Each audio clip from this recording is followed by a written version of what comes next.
उपचयन क्या होता है, अपचयन क्या होता है, जिसमें उपचयन और अपचयन दोनों होते हैं उसे क्या कहते हैं। तो इसके बारे में अपन इसमें विस्तृत रूप से अध्ययन करेंगे। जैसे उपचयन,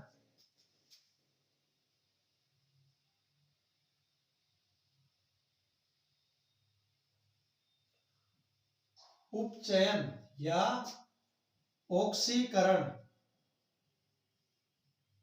उपचयन या ऑक्सीकरण, और दूसरा अपचयन, अपचयन। उपचयन क्या होता है, उपचयन के बारे में अपन पढ़ते हैं, जिसमें ऑक्सीजन की यानी ऐसा पदार्थ जिसमें ऑक्सीजन की वृद्धि हो, यानी O2 की क्या हो, वृद्धि, जिसमें ऑक्सीजन की वृद्धि हो उसे उपचयन कहेंगे। और जिस पदार्थ में हाइड्रोजन का ह्रास हो, यानी H2 का क्या हो, ह्रास, जिसमें ऑक्सीजन की वृद्धि हो और H2 का क्या हो, ह्रास, उसे उपचयन कहेंगे। अब अपचयन क्या होता है, जिसमें O2 की क्या हो, कमी, जिसमें O2 की हो कमी या ह्रास और हाइड्रोजन की हो उसमें वृद्धि, यानी H2 की वृद्धि, उसको अपचयन के नाम से जानेंगे। ऐसा पदार्थ, अपन किसी पदार्थ की या यौगिक की बात कर रहे हैं, ऐसा पदार्थ जिसमें ऑक्सीजन की वृद्धि हो, किसकी बात कर रहे हैं, किसी पदार्थ की बात कर रहे हैं, जिस पदार्थ में ऑक्सीजन की वृद्धि हो और जिसमें हाइड्रोजन का ह्रास हो उसे उपचयन या ऑक्सीकरण कहेंगे। और ऐसा पदार्थ जिसमें ऑक्सीजन की कमी हो या ह्रास हो और H2 की वृद्धि हो उसको अपचयन कहेंगे। तो अपचयन और उपचयन में आपको अंतर समझ आया होगा। अब उपचयन और अपचयन अभिक्रियाओं के कुछ अभिक्रियाएं लिखेंगे या अपचयन और उपचयन के कुछ उदाहरण देखते हैं, जिससे अपने को पता लगेगा कि उपचयन और अपचयन क्या होता है। एक उपचयन और अपचयन दोनों कंडीशन किसी एक ही जिस अभिक्रिया में मिले उसे अपन रेडॉक्स अभिक्रिया कहेंगे। यहां लिख देता हूं रेडॉक्स, रेडॉक्स अभिक्रिया। भाई रेडॉक्स अभिक्रिया क्या होती है, जिसमें उपचयन और अपचयन दोनों हो, जिसमें उपचयन भी हो और अपचयन भी हो, जिसमें दोनों चीज प्रेजेंट हो, उपचयन और अपचयन, उसे अपन उपचयन मतलब ऑक्सीकरण की भी बात करते हैं, उपचयन को ऑक्सीकरण भी कहते हैं। यहां लिख देता हूं ऑक्सीकरण। ऐसा पदार्थ जिसमें उपचयन और अपचयन दोनों हो उसे अपन रेडॉक्स अभिक्रिया भी कहेंगे। अब अपन उपचयन अभिक्रिया के कुछ एग्जाम्पल देख लेते हैं कि इसके एग्जाम्पल कौन कौन से हैं। जैसा कि उपचयन अभिक्रिया में कार्बन प्लस O2, एग्जाम्पल लेते हैं इसका, कार्बन प्लस O2, प्रोडक्ट बन गया CO2, यानी इसमें किसकी वृद्धि हुई, ऑक्सीजन की वृद्धि हुई। जब अपन यहां से यहां इसमें देखेंगे कि इसमें ऑक्सीजन की क्या हुई, वृद्धि, ऑक्सीजन की वृद्धि। अगर ऑक्सीजन की वृद्धि हुई है तो इसको अपन क्या बोलेंगे, उपचयन, यानी इस प्रोसेस को बोलेंगे उपचयन। नेक्स्ट एग्जांपल और देखते हैं, जैसा कि अपन ने इसमें देखा है कि उपचयन का next example S plus O2, sulphur plus O2, बन गया SO2। इसमें भी अपन ने देखा है कि यहां से यहां तक क्या हुई है, ऑक्सीजन की वर्दी, ऑक्सीजन की वर्दी। जहां ऑक्सीजन की वर्दी होगी उसे अपन क्या बोलेंगे, उपचयन। उसे भी अपन उपचयन के नाम से जानेंगे। कार्बन और सल्फर की अभिक्रिया अपन ने देखी। अब देखते हैं कॉपर प्लस ऑक्सीजन। एक एग्जांपल देखते हैं, कॉपर प्लस ऑक्सीजन। प्रोडक्ट बन गया कॉपर ऑक्साइड। इसमें भी अपन ने देखा कि ऑक्सीजन की वृद्धि हुई है, और जिसमें ऑक्सीजन की वृद्धि हो उसे क्या कहेंगे, उपचयन। उपचयन। इसमें O2 की वृद्धि हुई है, इसे भी उपचयन कहेंगे। इस अभिक्रिया को जरा बैलेंस कर लेते हैं। इस तरफ ऑक्सीजन कितना है 2, इस तरफ 1, तो इसको 2 से मल्टीप्लाई कर देते हैं। ऑक्सीजन हो गया 2, कॉपर हो गया 2, इस तरफ कॉपर 2 है तो इसको बैलेंस करने के लिए 2 से मल्टीप्लाई कर देंगे, यानी 2Cu प्लस O2, 2CuO यानी कॉपर ऑक्साइड बन गया। ये कुछ एग्जाम्पल अपन ने उपचयन या ऑक्सीकरण अभिक्रिया के देखे। अब अपन बात करते हैं अपचयन अभिक्रिया की, जिसमें ऑक्सीजन की कमी होती है या हाइड्रोजन की वृद्धि होती है। उस अभिक्रिया के उदाहरण, जैसा कि एग्जाम्पल, कॉपर ऑक्साइड की अभिक्रिया H2 से करवा दी जाए। जब कॉपर ऑक्साइड की अभिक्रिया H2 से करवाई जाए तो अपने को प्रोडक्ट मिलेगा कॉपर, कॉपर प्लस H2O। यानी अपन ने देखा है यहां से यहां ऑक्सीजन का क्या हुआ है, ह्रास। इसमें ऑक्सीजन का ह्रास हुआ है। जिसमें ऑक्सीजन का ह्रास हो, इसमें क्या हुआ है, ऑक्सीजन का ह्रास। ऑक्सीजन, ऑक्सीजन का ह्रास। जिसमें ऑक्सीजन का ह्रास होता है उसे अपन अपचयन अभिक्रिया कहते हैं। इसमें दोनों काम है वैसे देखा जाए तो। इसी अभिक्रिया को मैं एक बार फिर से लिखता हूं और इसमें दोनों प्रोसेस बताता हूं। इसमें अभी तक अपने को अपचयन की घटना देखने को मिली, लेकिन अपन नेक्स्ट टाइम एग्जांपल में रेडॉक्स में देखते हैं कि CuO कॉपर ऑक्साइड की अभिक्रिया H2 से करवाने पर प्रोडक्ट मिलेगा कॉपर प्लस H2O। प्रोडक्ट बनेगा क्या, कॉपर प्लस H2O। यहां से यहां मैंने परिवर्तन देखा, यहां से यहां इसमें क्या हुआ, ऑक्सीजन का ह्रास।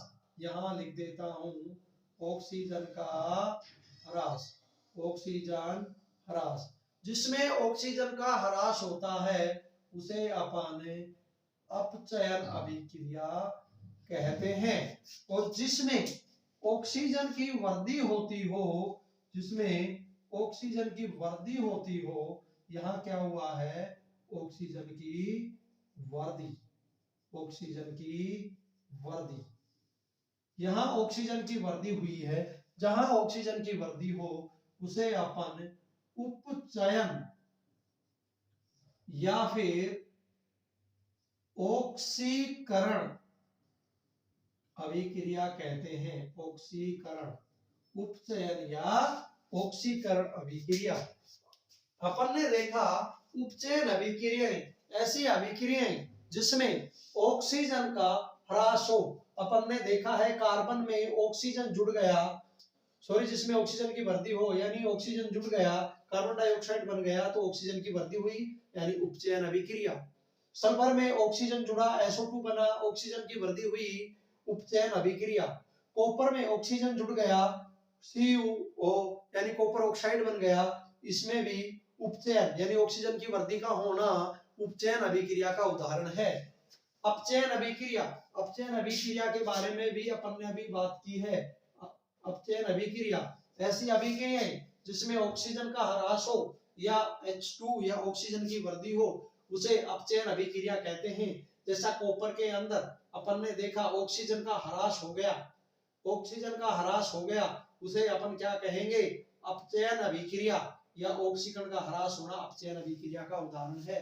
नेक्स्ट अपन ने देखा रेडॉक्स अभिक्रिया, ऐसी अभिक्रियाएं जिसमें उपचयन और अपचयन दोनों क्रियाएं हो उसे रेडॉक्स अभिक्रिया कहते हैं, जिसमें उपचयन भी हो और अपचयन भी हो, यानी ऑक्सीडेशन एंड रिडक्शन बोथ, दोनों चीजें इसमें हो present, oxidation and reduction both are present, it is called redox reaction. Redox reaction क्या है, जिसके अंदर ऑक्सीडेशन और रिडक्शन दोनों प्रेजेंट हो, दोनों रिएक्शन प्रेजेंट हो, उसे रेडॉक्स कहेंगे।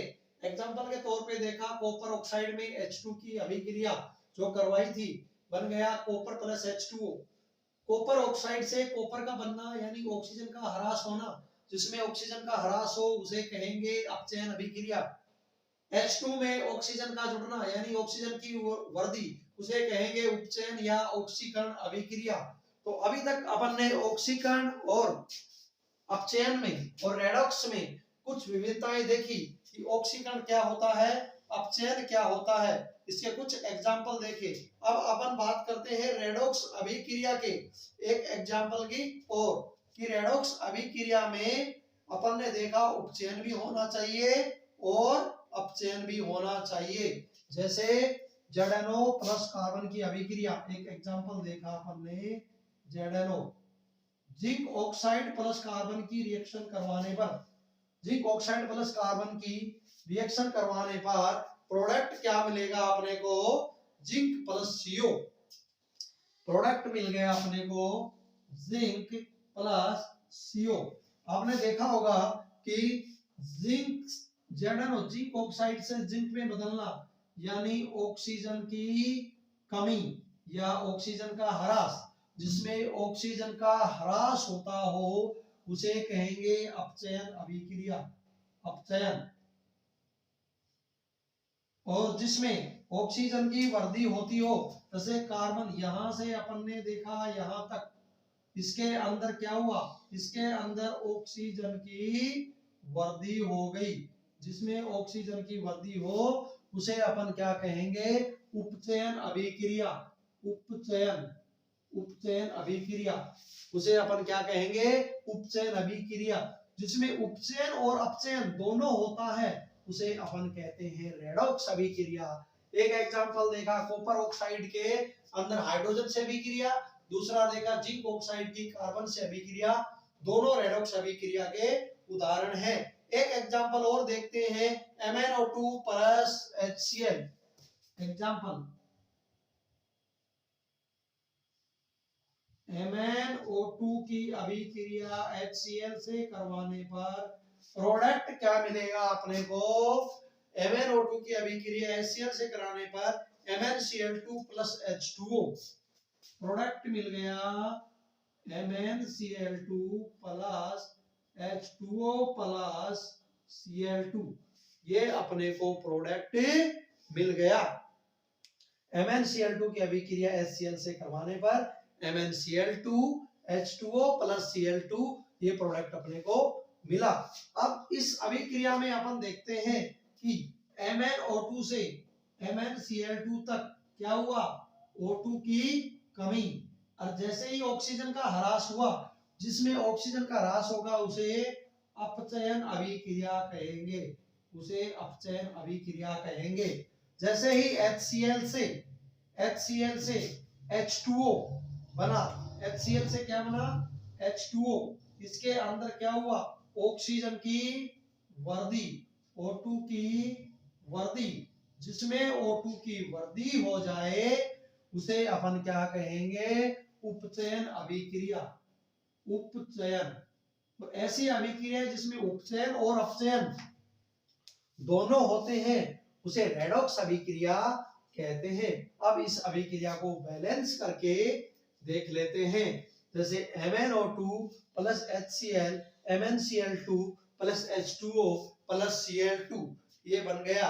अब इसमें अपन देख रहे हैं जनरली कि Mn1 है, यहाँ Mn1 है, हाइड्रोजन 1 है, यहाँ पे हाइड्रोजन 2 है, लेकिन ऑक्सीजन का नंबर देखें तो यहाँ पे ऑक्सीजन ओनली फॉर 1 है, यहाँ ऑक्सीजन 2 है, यानी कुछ परिवर्तन यहाँ होगा, कुछ परिवर्तन यहाँ होगा। आप इसको बैलेंस करके देखिए।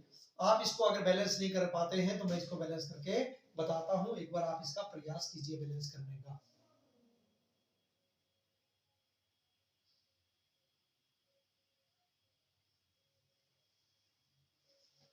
आपने अगर इसको बैलेंस कर लिया हो तो ठीक है, अगर नहीं किया तो आप देख सकते हैं, जैसा कि अपन देख रहे हैं यहाँ हाइड्रोजन 1 है, यहाँ 2 है, यहाँ Cl2 की बात करें तो यहाँ Cl2 है और यहाँ पे Cl1 है, लेकिन 2Cl यहाँ पे 2Cl यहाँ पे, यानी क्लोराइड कितने हो गए टोटल। क्लोराइड की बात की जाए तो यहाँ पे क्लोराइड 2, यहाँ पे 2 यानी 4, यहाँ तो 1 है तो इसको 4 कीजिए, तो क्लोराइड हो गए 4। अब बात करते हैं हाइड्रोजन, हाइड्रोजन हो गए 4, यहाँ हाइड्रोजन 2 है। इस हाइड्रोजन को बैलेंस करने के लिए अपने को यहाँ पे क्या करना पड़ेगा, 2 से मल्टीप्लाई करना पड़ेगा। अब देखते हैं यहाँ Mn1, यहाँ पे भी 1, O2, oxygen 2, oxygen 2, hydrogen 4, hydrogen 2 into 2 यानी 4, क्लोरीन 4, 2 और 2 क्लोरीन 4। ये बैलेंस रिएक्शन है। अपन ने देखा रेडॉक्स अभिक्रिया जिसमें अपचयन भी हो और उपचयन भी हो, उसे कहेंगे रेडॉक्स अभिक्रिया। इस अभिक्रिया में भी अपन ने देखा कि जिसके अंदर क्या हो, उपचयन भी हो और अपचयन भी हो, उसे रेडॉक्स अभिक्रिया।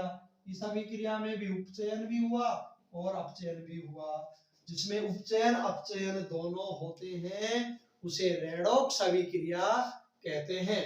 उपचयन के बारे में यानी ऑक्सीकरण के बारे में स्पेशल पढ़ लिया, अपचयन के बारे में भी पढ़ लिया, इसकी कुछ रासायनिक अभिक्रियाएं भी अपन ने लिखी है और रेडॉक्स अभिक्रियाओं के बारे में भी अपन ने लिखा है। यानी क्लास 10th के चैप्टर नंबर 1 की रासायनिक अभिक्रियाएं कंप्लीट हो चुकी हैं। अब इसके कुछ बेसिक पॉइंट्स और बचे हैं, उसको भी मैं आपको क्लियर करवा देता हूं।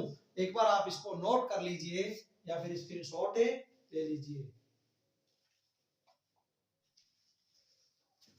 आपने अगर इस पॉइंट को नोट कर लिया हो या फिर इसका स्क्रीनशॉट ले लिया हो तो नेक्स्ट पॉइंट के बारे में बात करते हैं। जैसा कि दैनिक जीवन में उपचयन अभिक्रियाओं का क्या प्रभाव है, यानी अपने जीवन पर उपचयन अभिक्रियाओं का क्या प्रभाव पड़ता है।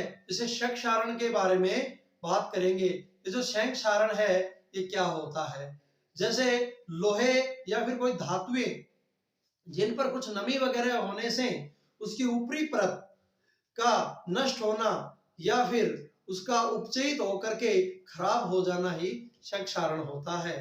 चलो क्षारण को थोड़ा डिटेल में पढ़ते हैं। यानी दैनिक जीवन में उपचयन अभिक्रियाओं का प्रभाव। उपचयन अभिक्रियाओं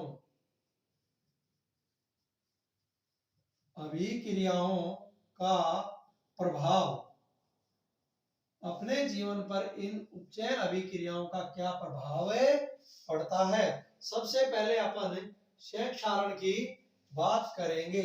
क्षारण क्या होता है, क्षारण की बात करें तो इसमें जैसे कोई धातु है, कोई भी धातु है, उस धातु पर आर्द्रता या नमी, इस धातु के ऊपर आर्द्रता या नमी क्या आ जाए, इसके संपर्क में आ जाए, इसके संपर्क में आ जाए, आर्द्रता या नमी इसके संपर्क में आ जाए, जिससे धातु की ऊपरी परत, संपर्क में आने से धातु की ऊपरी परत क्या हो जाएगी, कमजोर। धातु की ऊपरी परत क्या हो जाएगी, कमजोर। इसे अपन क्या कहेंगे, क्षारण। यानी धातु की परत, ये कोई भी धातु हो, वो आर्द्रता या नमी के संपर्क में आने से उस धातु की ऊपरी परत कमजोर हो जाए, उसे क्षारण कहेंगे। क्षारण लोहे की वस्तुओं पर जैसे जंग लगना, कुछ एग्जाम्पल देख लेते हैं।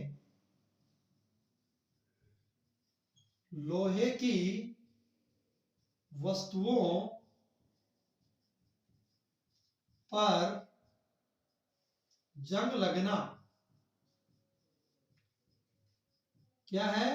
क्षारण का उदाहरण है। चांदी की ऊपरी परत काली हो जाना,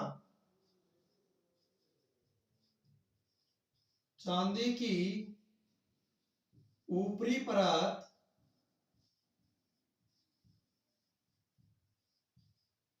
अगर काली हो जाए तो वो भी क्या है? क्षारण का उदाहरण है। तांबे की ऊपरी परत हरे रंग की हो जाए, तांबे की ऊपरी परत कैसी हो जाए? हरी हो जाए या हरे रंग की हो जाए, हरे रंग की हो जाए। तो ये कुछ अपने क्षारण के उदाहरण हैं। यानी मोटी मोटी बात है कि ऊपरी परत, शॉर्ट में ऐसे लिख सकते हो, ऊपरी परत किस किस की? लोहे की या फिर चांदी की या फिर तांबे की। इनकी ऊपरी परत अगर लोहे की परत पे तो जंग लग जाए, चांदी की परत काली हो जाए और तांबे की परत हरी हो जाए,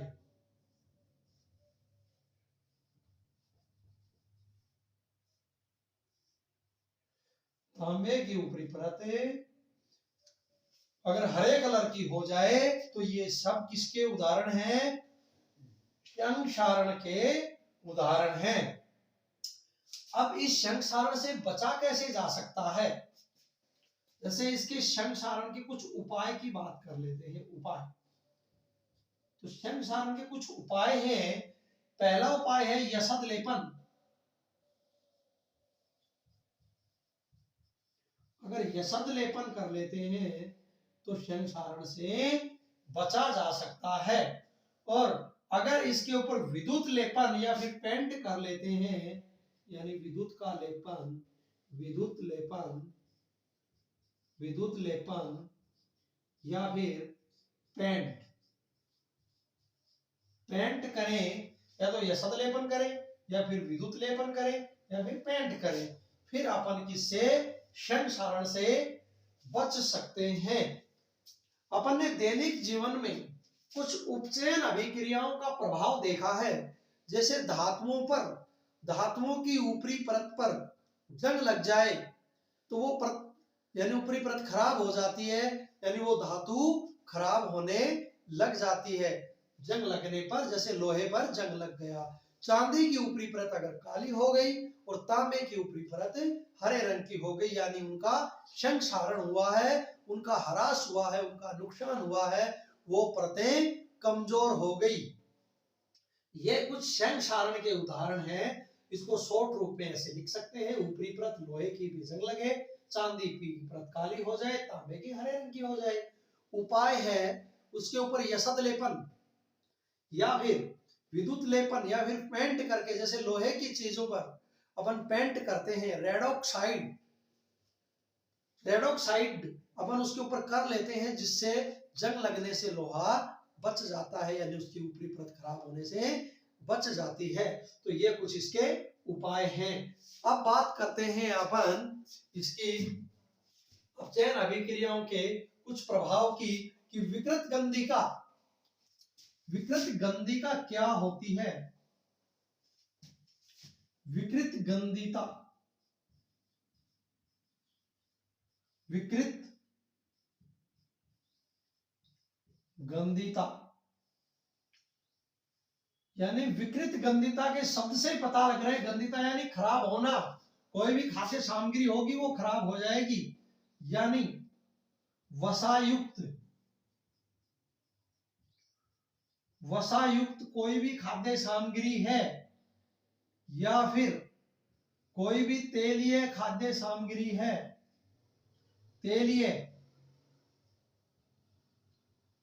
खाद्य सामग्री, कोई भी तेलीय खाद्य सामग्री है, ये वायु के संपर्क में अगर आ गई, वायु के संपर्क में आने पर क्या हो जाएंगी, उपचयित हो जाएंगी।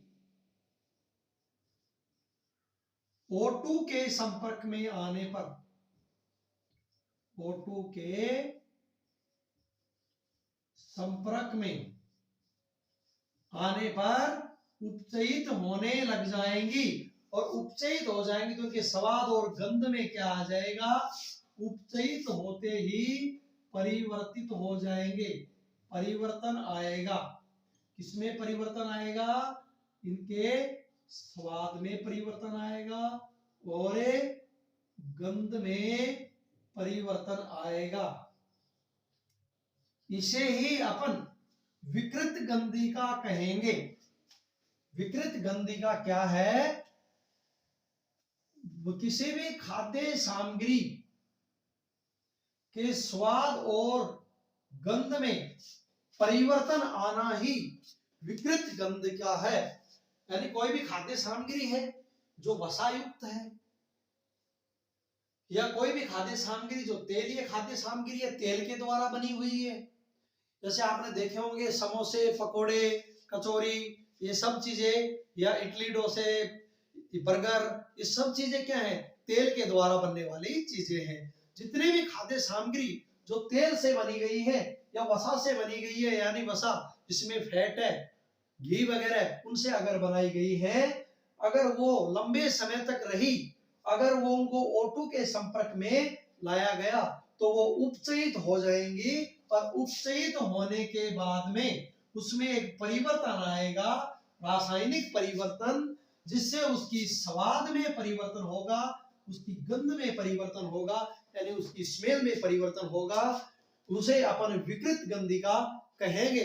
जैसे आपने चिप्स के पैकेट देखे होंगे, कुरकुरे चिप्स के पैकेट, उनमें ऑक्सीजन की मात्रा, अगर वो ऑक्सीजन के संपर्क में आए तो वो भी खराब होने की संभावना जल्दी होती है। कंपनियों के द्वारा बनाई गई खाद्य सामग्री को लंबे समय तक सुरक्षित रखने के लिए उसमें ऑक्सीजन गैस के बजाय नाइट्रोजन गैस भरी जाती है, जिस वजह से उसके अंदर कोई उपचयन की अभिक्रिया ना हो, यानी उपचयन की अभिक्रिया बहुत मंद हो जाती है, बहुत धीमी हो जाती है। जैसे आपने देखा होगा चिप्स, चिप्स का जो भी पैकेट है, चिप्स, कुरकुरे, ये जो पैकेट होते हैं, इसमें ऑक्सीजन की मात्रा को बिल्कुल कम कर दिया जाता है या बाहर निकाल दिया जाता है, और इसमें N2 गैस भर दी जाती है। और N2 गैस क्यों भरी जाती है, कारण होता है उपचयन की अभिक्रिया, उपचयन यानी उपचयन की जो रिएक्शन है वो क्या हो जाए, मंद हो जाए, बहुत ही धीमी हो जाए, जिससे वो खाद्य पदार्थ खराब नहीं होगा, खराब नहीं होगा। खाद्य पदार्थ, जो भी खाद्य पदार्थ है वो खराब नहीं होगा। क्यों नहीं होगा, उसमें ऑक्सीजन गैस को बाहर कर दिया गया, ऑक्सीजन के संपर्क में नहीं आने देंगे, N2 गैस भरेंगे, N2 गैस भरेंगे, जिसके कारण उपचयन की अभिक्रिया बंद हो जाएगी, खाद्य सामग्री खराब है। यहाँ क्रोस को मैं दूर करके लिख देता हूं, खाद्य सामग्री खराब नहीं होगी। ये विकृत गंधिका से बचने का उपाय होता है, इसलिए कंपनियां लंबे समय तक किसी भी खाद्य सामग्री को सुरक्षित रखने के लिए ये काम करती है। और विकृत गंधिका से को रोकने के उपाय, अब कुछ इस चीज को उपाय होते हैं रोकने के, वो उपाय कौन कौन से हैं फटाफट डिस्कस से कर लेते हैं। प्रति ऑक्सीकारक का उपयोग करके, प्रति ऑक्सीकारक का उपयोग करके। सेकंड पॉइंट है वायुरोधी बर्तन में खाद्य सामग्री रखकर, वायुरोधी बर्तन में खाद्य सामग्री रखकर वायु के स्थान पर नाइट्रोजन गैस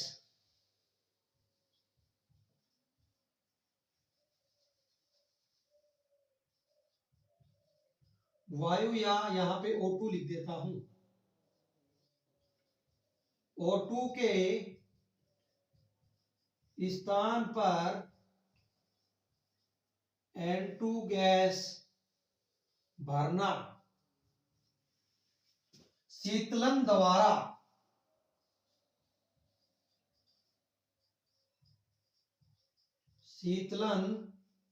द्वारा ये कुछ विकृत गंधिका से बचने के उपाय हैं। जो विकृत गंधिका है इससे बचने के उपाय कौन कौन से हैं? प्रतिओक्सीकारक का उपयोग करके, अपन ने अभी पढ़ा है। प्रतिओक्सीकारक क्या है? नाइट्रोजन वगैरह, नाइट्रोजन का उसमें उपयोग करो जिससे वो खराब नहीं होगी। वायुरोधी बर्तन में खाद्य सामग्री रखकर, भाई जिसमें वायु की उपस्थिति ना हो, उसके अंदर जिसमें नाइट्रोजन की उपस्थिति, कुछ ऐसे पदार्थ खाद्य सामग्री के रखे जाएं जो खराब ना हो। O2 के स्थान पर N2 गैस भर दें, या फिर शीतलन द्वारा रेफ्रिजरेटर, जो फ्रिज वगैरह होते हैं, खाद्य सामग्री को उसमें रख करके अपन विकृत गंधिका के माध्यम से बच सकते, इस विकृत गंधिका से बच सकते हैं। उपचयन अभिक्रियाओं का प्रभाव या तो संक्षारण में देखा गया है। इसके उपाय संक्षारण में जो अपनी लोहे की, तांबे की, चांदी की जो वस्तुएं हैं उनका या सदलेपन, विद्युत लेपन या पेंट वगैरह करके बचाव रख सकते हैं, या फिर नमी से या आर्द्रता से दूर करके। नमी आर्द्रता अगर उनको मिलेगी, ऊपरी परत उनकी कमजोर हो जाएगी, उनका संक्षारण होने लग जाएगा। विकृत गंधिका यानी कुछ खाद्य सामग्रियों पे, खाद्य सामग्री अपन जो भी खाने पीने की चीज होती है, अगर वो लंबे समय तक ऑक्सीजन के संपर्क में रहेंगी, जो वसायुक्त या तेलीय खाद्य सामग्री है, तो वो उपचयित होकर के उनके स्वाद और गंध में परिवर्तन हो जाएगा, फिर और उसमें परिवर्तन होने पर वो चीजें सड़ गल जाएंगी या खराब हो जाएंगी। चिप्स का पैकेट आपने देखा है, उसके अंदर ऑक्सीजन गैस नहीं, नाइट्रोजन गैस भरी होती है। उस नाइट्रोजन गैस के कारण उपचयन की रिएक्शन या अभिक्रिया मंद हो जाती है और खाद्य पदार्थ वो खराब नहीं होता, खाद्य पदार्थ खराब नहीं होगी। या खाद्य सामग्री, यहाँ पे खाद्य सामग्री लिख सकते हैं, खाद्य सामग्री खराब नहीं होगी। उपाय क्या है बचने का? प्रतिओक्सीकारक का उपयोग करके, जो ऑक्सीजन के अगेंस्ट काम करे, ऑक्सीजन कम से कम हो, ऑक्सीजन हो ही नहीं और नाइट्रोजन जैसी गैसें हो तो बचा जा सकता है। वायुरोधी बर्तन, ऐसा बर्तन जिसके अंदर वायु वगैरह का संपर्क बार बार ना हो, उसमें पैक करके आप सर्दियों में लड्डू वगैरह बना लेते हैं, या फिर कुछ खाद्य सामग्री जो तेलीय या वसायुक्त होती हैं उनको आप किसी बड़े से बर्तन या पैक जो बर्तन होता है जिसमें वायु का संपर्क कम होता है, उसमें आप बंद करके रख देते हैं, जिससे वायु का संपर्क कम से कम होता है और वो लंबे समय तक खराब नहीं होती। और एक उपाय होता है शीतलन द्वारा रेफ्रिजरेटर। ठंडी के दिनों में, सर्दियों में ये चीजें खराब नहीं होती। सर्दी के दिनों में जो सब्जी बनाते हैं उसको 2 या 3 दिन तक भी आप फ्रिज में रख करके आप उसको सुरक्षित रख सकते हैं। मैं तो यही सलाह देता हूं कि रोज की रोज गर्म बना करके खाएं, न कि फ्रीज का इस सर्दियों में फायदा उठाएं। लेकिन फ्रीज का फायदा ये है कि लंबे समय तक दूध, दही वगैरह आप इसमें रख सकते हैं ताकि वो खराब ना हो, आप बैक्टीरिया वगैरह से उसको बचा सके, सड़ने गलने से, खराब होने से बचा सके। गर्मियों में सब्जी एक दिन में ही खराब होने लग जाती है, क्यों? क्योंकि बैक्टीरिया जल्दी से ग्रोथ करते हैं, और ठंडी के दिनों में, सर्दियों में ये बैक्टीरिया जल्दी से ग्रोथ नहीं कर पाते, इसलिए 1-2 दिन फ्रीज के अंदर सब्जी खराब नहीं होती। गर्मियों में भी, फ्रीज में तो ठंडा ही होता है, तो गर्मियों में भी ज्यादा खराब होने की संभावना फ्रीज के अंदर नहीं होती। इसलिए विकृत गंधिका से बचने के उपाय ये हैं। आप इसका स्क्रीनशॉट ले सकते हो।